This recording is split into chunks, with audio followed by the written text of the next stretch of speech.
et non, moins pas plaisir. Non, moins pas plaisir dans l'esprit de Dieu. Et puis, comme si vous m'avez dit, ou même c'est volé, je ne parle pas de voler. Amen. Je ne parle pas de voler. Moi, je dis, non, façon, parce que je vais étudier à l'Adventiste, je vais étudier dans le continent baptiste. Amen. Et puis, une dernier cours dans le baptiste. Amen. Donc, c'est là qu'il y a une différence entre la puissance de Dieu et la puissance philosophique. Amen. Amen. Des puissances, c'est puissance philosophique. Amen. Des puissances, c'est puissance action. Amen. Mais il y a la puissance de Dieu. La puissance de Dieu peut opérer de grandes choses. Amen. Et quand elle opère, elle fait voir à tout le monde, il y a un homme dans les cieux. Amen. Cet homme, c'est Dieu le Père, Dieu le Fils, Dieu le Saint-Esprit. Et quand Dieu le Saint-Esprit est là, toutes les puissances disparaîtront. Amen. Et un jour, vous irez, vous parviendrez à aller dans la grande assemblée pour dire, j'étais misérable, le Seigneur m'a délivré. Amen. Combien de monde dans l'assemblée là qui te chagrin, mon Dieu, restauré dans nous. Amen. Combien de monde qui te découragé, je dis à vous sont tout contents. Amen. Tout content, je dis, ce n'est pas la puissance physique, ce n'est pas la puissance financière, ce n'est pas la puissance amicale, c'est la puissance de Dieu. Et Socrate dit, l'homme qui n'a pas connu le ciel, il est semblable aux bêtes. Amen. Il est semblable aux bêtes. Mais quand on connaît la puissance de Dieu, la grandeur de Dieu fera en vous un individu important. Amen. Et vous y parviendrez à aller pour raconter comment mon Dieu est bon. Amen. Donc, nous allons prier chez vous-même. Nous lire, on va mettre debout avec nous. Dans 1 Samuel. Nous allons lire dans 1 Samuel. 1 Samuel chapitre 17.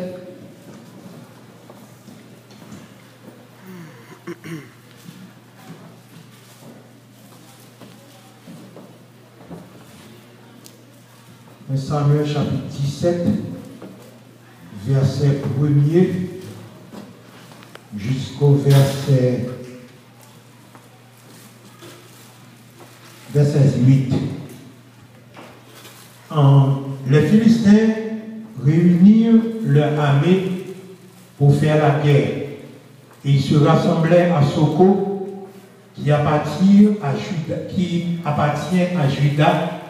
Ils campèrent en Soko et à Zéka, à Éphèse, Damine, Saul et les hommes d'Israël se rassemblèrent aussi. Ils campèrent dans la vallée des Térébintes et ils se mirent en ordre de bataille contre les Philistins. Amen. Les Philistins étaient vers la montagne d'un côté et Israël était vers la montagne de l'autre côté. La vallée les séparait. Un homme sortit alors du camp des Philistins et s'avança entre les deux armées. Il nommait Goliath. Il était de Gad et il avait une taille de 6 coudées et un pan. Sur sa tête était un casque d'airain et il portait une cuirasse en écaille du poids de 5000 cycles d'airain.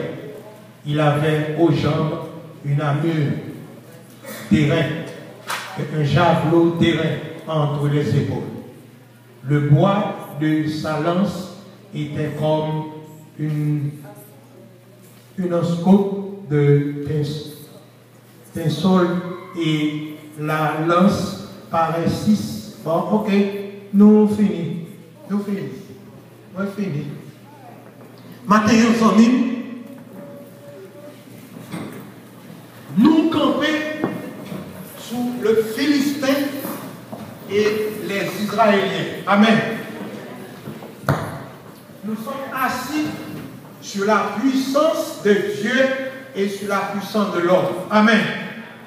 La puissance de l'homme ne peut pas opérer les choses agréables aux yeux de Dieu. Amen.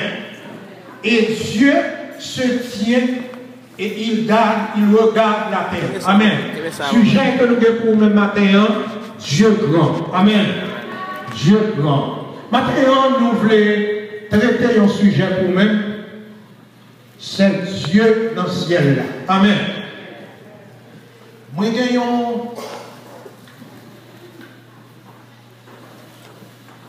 bon témoignage tout petit. Quel monde qui a un témoignage, c'est mentir. Amen. Je prends le Père, je prends